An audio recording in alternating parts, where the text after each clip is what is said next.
Hey guys, welcome back to my channel for another midweek mystery video. Today's video is going to be short and sweet, I'm afraid, because I'm so jet lagged, so jet lagged. Like getting out of bed this morning, this afternoon, was a struggle, but I managed to put some makeup on my face. And I've wanted to film this mystery for ages, but I've always put off doing it because it's so short. But it's really intrigued me for ages, and when better to share it than when I'm crazy jet lagged. So today we're going to be talking about the impossible death of Isidor Fink.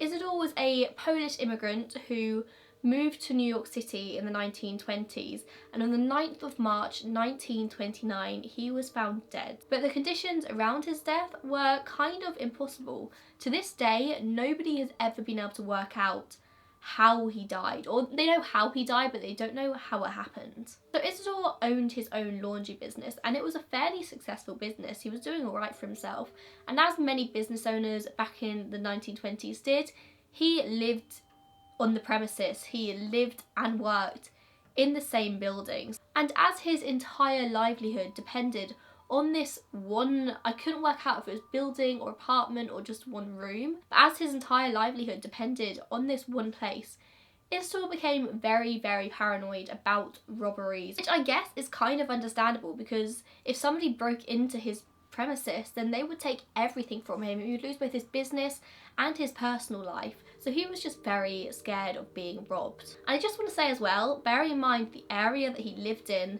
and the neighbourhood he was in, it wasn't a crazy fear of being robbed. It was kind of like justified. It wasn't the best area to live in. And because this fear, Isidor was extremely security conscious. All of the windows, bar one in his building, were nailed shut, and whenever Isidor was inside, the front door was securely locked from the inside.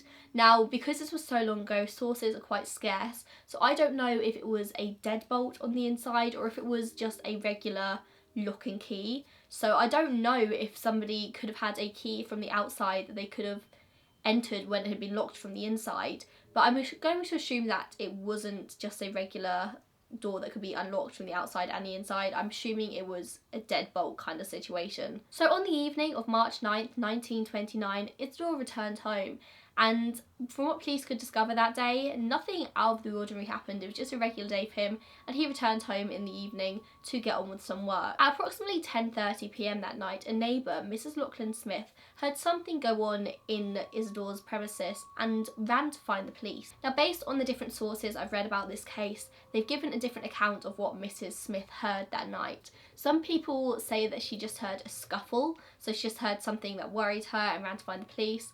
And some sources have said that she heard tortured screams.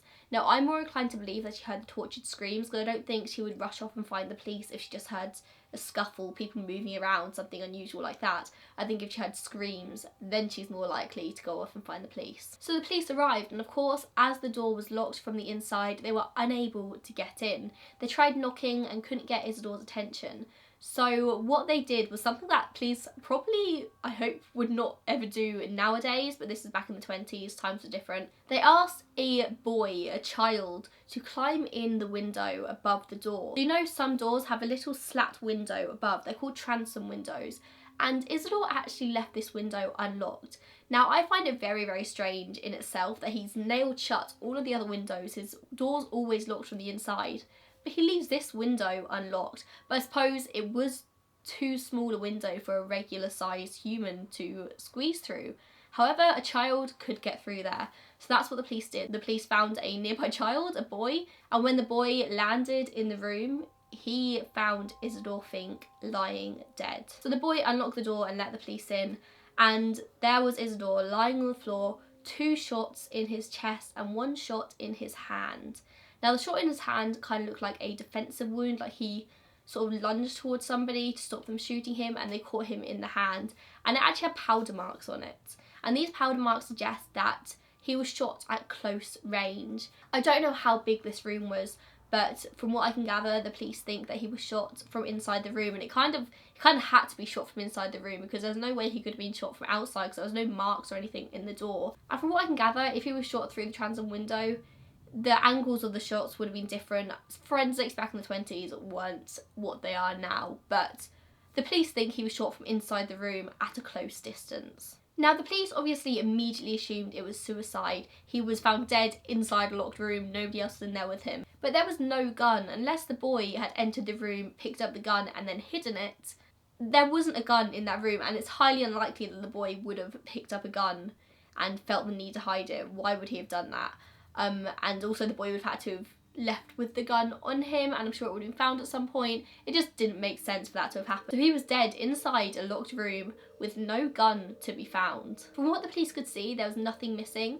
Isidor still had cash in his pocket, and there was a cash drawer inside the room as well, which was still completely full. So robbery wasn't the motive here. The only fingerprints in the room were that of Isidor, and there was a gas iron on as well, face down on the ironing board. And the police were so quick to arrive to the scene of the crime that the iron hadn't even started to burn the cloth that it was on. Like I keep saying, this was the 1920s. I'm pretty sure irons wouldn't have burnt as quickly as they do nowadays. I don't think they would have been as hot.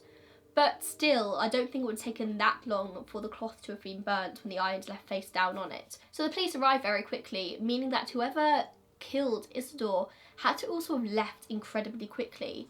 But they would have had to have left from inside a locked room. It's impossible. So the police started to interview Isidor's customers, his neighbours, people that knew him, and the customers actually said that he was a very difficult person to have do their laundry, because he would only accept people into his building that he knew. So if he didn't recognise you, he wouldn't let you in.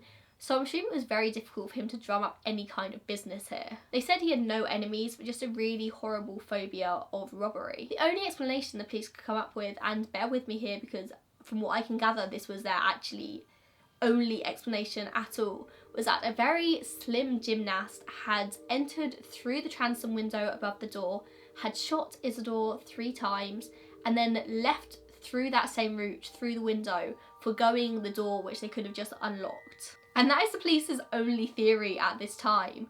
And I can see where they're coming from with that, like, yeah. And another very interesting thing here is nobody actually heard the gunshots. There were 3 gunshots and nobody reported hearing anything whatsoever.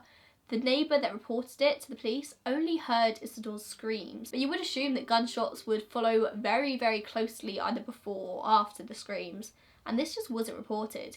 Even gun silencers, from what I can gather, don't particularly silence the gunshot. It just makes it difficult to tell where it's coming from. So let's talk about some theories here. One theory, obviously, is the first one the police came up with, suicide, which would make sense if there was a gun there, but there wasn't.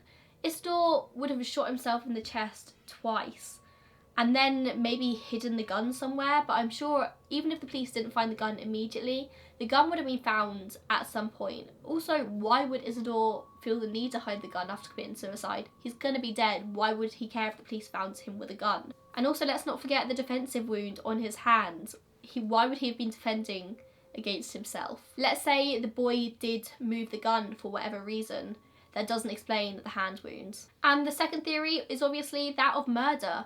Whoever did this would have had to have left through the transom window, meaning they would have had to be very fit, very slim, and able to pull themselves up through the window in the first place. Or maybe Isidor was shot and then he was still alive. Chest wounds I don't think would kill you immediately. And then his murderer leaves through the door, and then Isidor for some reason thinks to lock the door behind them. Maybe it was just so deeply ingrained in him to lock the door.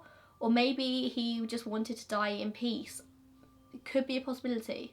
Another possibility is that he was shot outside and then managed to make it inside his building before dying. It is a possibility, but there was no blood on the door. There was no blood outside the building anywhere. So it doesn't really make sense. And also, if he was shot, why would he go inside and lock himself in? Surely you would go and find somebody to help you. Let's say maybe it was the type of lock that could be unlocked from the outside. What would make sense is somebody had a key to his building and let themselves in, maybe a landlord or a close friend or a neighbour that he had given a key to. That could be a possibility, but I find it very unlikely that police wouldn't have noted this at the time. I feel like this would have been something the police would have been like, oh yeah, obviously somebody else would have had a key and gone in. The police were so perplexed by it. I just find it hard to believe that this wouldn't have crossed their mind, which is why I'm more inclined to believe that it was a deadbolt situation from the inside and not a lock and key. I did see a few people on the internet saying that it could have possibly been the neighbour who killed him, and then she went to find the police as an alibi. but it still doesn't really explain the locked door situation. The final theory here that I have is that the murderer could have been inside the building still when the police entered, and then in the chaos managed to slip out unnoticed. Maybe they knew Isidor well and knew hiding places within his premises, and so hid and then slipped out whilst the police were inside, or maybe even hid for a long time until the police had left and then left themselves. Isidor only let people in that he knew and he was comfortable with, so it would have had to have been somebody that he knew, a friend, a relative, a neighbour maybe. But the police did search the premises when they first entered and didn't find anybody, so maybe it was dark in there and they literally slipped out as soon as the police entered. I think Isidor was shot by somebody he knew for unknown reasons. He didn't really have any enemies, he was quite an inoffensive guy. But I think it was somebody he knew, maybe a fight over a lover or money, although if it was money I'm sure they would have taken the money out of the cash drawer. But let me know what you think. Isn't this the most impossible, crazy case? For every theory there's something that negates it. I just cannot wrap my head around it. Do you think this case would be solved today? If this was something that would happen today in 2018, would the police be able to solve it? Maybe forensics would pick up on something now that it wouldn't have done. That's like 90 years ago, isn't it? That's crazy. So I hope you enjoyed this one, guys. If you did, make sure you give this video a big thumbs up. Comment down below with all your theories. I love to read your guys' theories. You have so many interesting ones, and this case has a lot of theories to discuss. And make sure you subscribe to my channel. I'll be posting a new midweek mystery video next Wednesday at 4:30, and I will be posting a video Friday and Monday, and every Friday and Monday and Wednesday, hopefully. Okay, I'll see you in the next one. Bye, guys.